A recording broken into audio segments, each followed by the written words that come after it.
تم اللہ کی محبت سے بے خبر ہی سہی، درد بری آواز سے جب تم اللہ کو یاد کرتے ہو، ان بہتے ہوئے آنسوؤں سے جب تم نے مسکرانا سیکھا تھا، پلکوں کے پیچھے جب تم نے اپنی خواہش کو مارا تھا، وہ ہچکیاں، وہ سسکیاں، جب اس کے بدلے تم کہاں کہاں کس کس موڑ پہ گئے تھے، اور وہ وقت جب تم نے ہر ایک تنہائی کا لمحہ برداشت کیا تھا، وہ سب اللہ کو معلوم ہے۔ اللہ ہر لمحے کی اذیت کو جانتا ہے، وہ تو تمہیں دیکھ رہا ہے، سن رہا ہے۔ ایک اللہ ہی تو ہے جو تمہاری ہر تکلیف دور کر سکتا ہے۔ اللہ پاک کو سب پتا ہے کہ کس نے کس کے ساتھ کیا کس نے رات بھر سو کے گزاری اور کس نے رو کے گزاری۔ اللہ سب کا حساب رکھے ہوئے ہے۔ میں جب بھی کسی کو اضطراب یا تکلیف میں دیکھتی ہوں تو میرا دل کرتا ہے کہ میں اسے کہوں کہ میں خود بے چینی کے آخری درجے پہ تھی، جب کوئی مجھے سمجھانے والا نہیں تھا۔ پھر میں نے کلام الہی کو تھاما۔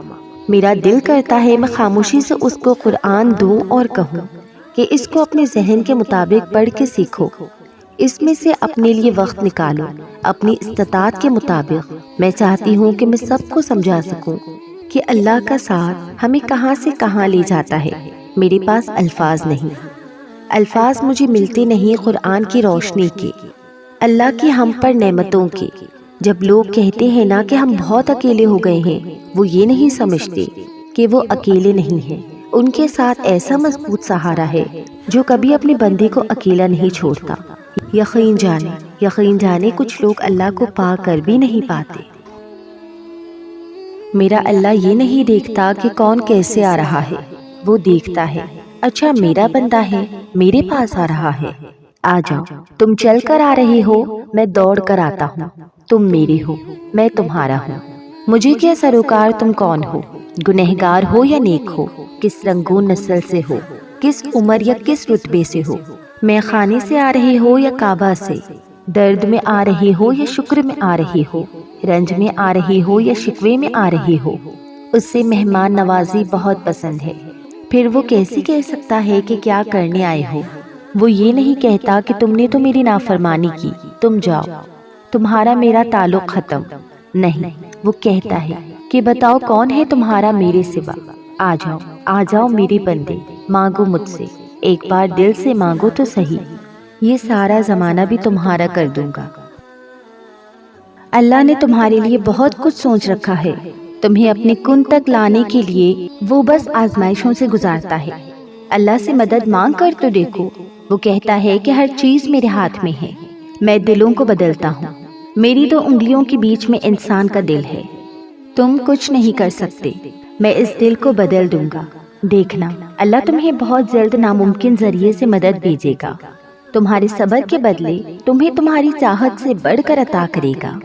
اللہ تمہیں جب بہت بڑی آزمائشوں سے گزارتا ہے نا، جب اللہ اپنے بندے کو بہت بڑی بڑی آزمائشوں سے گزارتا ہے نا، تو وہ اس بندے کو اپنی نعمتوں سے بھی نوازتا ہے۔ اللہ جن سے پیار کرتا ہے ان کو سب سے زیادہ آزماتا ہے، اور تمہاری من پسند چیز کو تم سے دور کر کے تمہیں اپنے قریب لاتا ہے۔ تمہارا صبر تمہاری بہت بڑی طاقت ہے۔ بے شک اللہ صبر کرنے والوں کو اپنے قریب رکھتا ہے اور ان کو بہت نوازتا ہے۔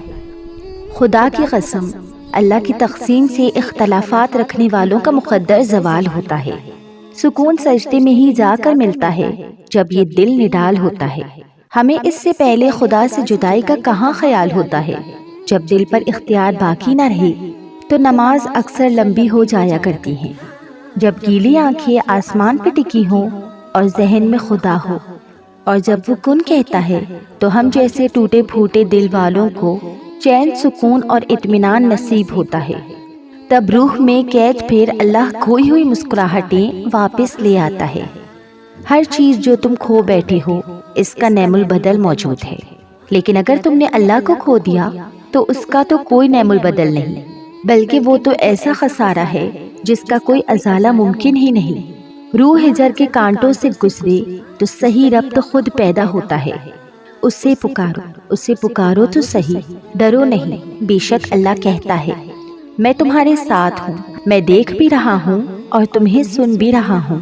جب دل ٹوٹ جاتا ہے تو کوئی رشتہ، کوئی چیز، کوئی بندہ جوڑ نہیں سکتا، لیکن ہمیشہ یاد رکھیے کہ آپ کا رب ہمیشہ آپ کے ساتھ ہے، آپ کو دیکھ رہا ہے، آپ کی پکار کو سن رہا ہے۔ قرآن پاک میں اللہ تعالیٰ فرماتے ہیں کہ ہم دیکھ رہے ہیں بار بار تمہارا آسمان کی طرف منہ کرنا، تو ضرور ہم پھیر دیں گے اس کی طرف جس میں تمہاری خوشی ہے۔ تم اپنا فیصلہ اللہ پر چھوڑ دو، وہ دنیا اور اس دنیا کے لوگوں کے دل بدلنے پر قادر ہے، پھر وہ تمہارا نصیب کیوں نہیں بدلے گا اور کیوں نہیں کرے گا وہ تمہاری دعائیں قبول۔ وہ بتاؤ جو تم چاہتے ہو، لیکن ایک کن کی دیر ہے کہ تمہاری ہر دعا قبول ہو جائے گی، اور یہ دیر تمہارے حق میں بہتر ہے، کیونکہ رب کے فیصلے ہمارے حق میں کبھی غلط ہوتے ہی نہیں۔ دکھ کی ایک بات بہت اچھی ہے، یہ خوشیاں ساتھ لاتی ہے۔ قرآن پاک میں اللہ نے کہا ہے کہ بے شک ہر مشکل کے بعد آسانی ہے، تو اپنے مشکل وقت سے پریشان نہ ہو، دعائیں بہت جلد قبول ہوں گی اور تمہاری مشکلات دور ہو جائیں گی۔ تم بس دعا مانگو، قبولیت میں دیری کا سوچ کر مایوس نہ ہو، یہ وقت ثابت کر دے گا کہ اللہ کی طرف سے یہ دیر ہی تمہارے حق میں کتنی بہتر تھی۔ یقین کرو اللہ بہترین سے نوازے گا۔ جس نے اللہ کی محبت کو سمجھا، اللہ کو اپنا دوست بنایا، اس کے لیے اللہ نجات کا راستہ وہاں سے بنائے گا جہاں سے اس نے سوچا بھی نہیں ہوگا۔ دیکھو دیکھو اداس مت ہو، اللہ سنبھال لے گا، وہ سب ٹھیک کر دے گا۔ جتنا کسی کے پیچھے بھاگو گے اتنا ہی اپنی قدر کھو دو گے۔ دکھی ہو اور اداس ہو، سکون چاہتے ہو تو ذہن نشین کر لو کہ انسان سے سکون نہیں ملے گا۔ آؤ آؤ اپنے رب کی طرف آؤ، نماز پڑھ کر دعا کرو، آنکھیں بند کر کے درود شریف پڑھو، سکون آ جائے گا، اداسی ختم ہو جائے گی انشاءاللہ۔ کچھ مل جانا اور کچھ کھو دینا، کبھی ہنسنے لگنا اور کبھی رو دینا، کبھی میلوں کا سفر لمحوں میں طے کر لینا اور کبھی لمحوں کا سفر کرتے ہوئے تھک جانا، کبھی وقت کے ساتھ آگے بڑھتے رہنا تو کبھی ایک حادثے پہ زندگی کا رک جانا، کبھی قبولیت کے انتظار میں آسمان کو تکتے رہنا اور کبھی ہار کر سجدے میں گر جانا، کبھی صبر سے ہر شخص کو مات دے دینا، کبھی ذرا سی بات پر ٹوٹ کر بکھر جانا، کبھی اٹھ کر کھڑے ہونا ہر ٹھوکر پہ، کبھی ٹکڑوں کو سمیٹتے سمیٹتے ہی سسک اٹھنا۔ زندگی گر کر اٹھنے کا نام ہے، زندگی اللہ پہ یقین کا نام ہے، زندگی معجزوں کا نام ہے، زندگی جسم و جان کی موت سے پہلے کی سانس کا نام ہے، زندگی مسکرانے کا نام ہے، زندگی معاف کر دینے کا نام ہے، زندگی مرنے تک جیے جانے کا نام ہے۔ ایک دن تم اپنی دعاؤں کو جیو گے اور تم کہو گے کہ کتنا مشکل سمجھتا تھا میں اسے پانا جس کو آج میں نے پا لیا ہے۔ پھر تم یہ سوچ کر شکر کرو گے کہ تم نے اللہ سے مانگنا نہیں چھوڑا، اگر چھوڑ دیتے تو کیا انجام ہوتا تمہارا، اگر چھوڑ دیتے تو کیا دیکھ پاتے یہ معجزہ۔ یوں مایوس بیٹھے رہنے سے کیا ہوگا، معجزہ تو اللہ کے روبرو کھڑے ہونے سے ہوگا۔ یقین کا دعویٰ کرتے ہو تو یقین رکھو بھی، یہ سوچ کر کیوں گھبراتے ہو کہ آگے کیا ہوگا؟ جانتے ہو کیوں یہ بے چینی تمہیں ستاتی ہے؟ تم جلد باز ہو، تمہاری جلد بازی تمہیں تھکاتی ہے۔ تم ہر بار نافرمانی کرتے ہو اللہ کے فیصلوں کی، مگر آخر میں اسی کی محبت ہر بار تمہیں تمہاری محبت سے بچاتی ہے، لیکن تمہیں ہر حفاظت سزا ہی نظر آتی ہے۔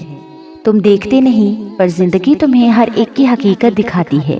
جس نے سنا ہے تمہیں ہر دفعہ، اس کی بس ایک دفعہ سن لینے سے کیا ہوگا؟ کافی کر کے دیکھو اللہ کو، پھر تمہیں کچھ بھی نہ چاہیے ہوگا۔ اس کی چاہ کو چاہو، پھر وہی ملے گا جو تم نے چاہا ہوگا۔ تم راضی رکھو اسے، تم راضی رکھو اسے، پھر وہی ہوگا جس پر تمہارا دل راضی ہوگا۔ سب کا سب تمہارا جب تمہارا کارساز اللہ ہوگا۔ بے شک جب اللہ کو کسی انسان کا سجدہ کرنا پسند آ جاتا ہے، تب وہ خود ایسے اسباب بناتا ہے کہ انسان سجدہ کرنے پہ مجبور ہو جاتا ہے۔ اور اگر اس چیز کا خیال اللہ آپ کے دل سے نہیں نکال رہا جسے آپ بھولنا چاہتے ہیں، تو سمجھ جائیں کہ وہ آپ سے اس خیال کے ذریعے رابطہ بحال رکھنا چاہتا ہے، یعنی اسے آپ کی آواز بھا گئی ہے، آپ کے مانگنے کی تڑپ اسے پیاری لگی ہے، اور جس سے وہ خود رابطہ رکھنا چاہے اس کے مقدر کی تو کیا ہی بات ہے۔ بس پھر جو سجدے میں گر جاتا ہے اور اللہ کی محبت کی لاج رکھ لیتا ہے تو پھر اللہ بھی اس کی محبت کی لاج رکھتا ہے۔ بکھرنا عارضی ہے مگر اس کا سمیٹ لینا مستقل ہوتا ہے۔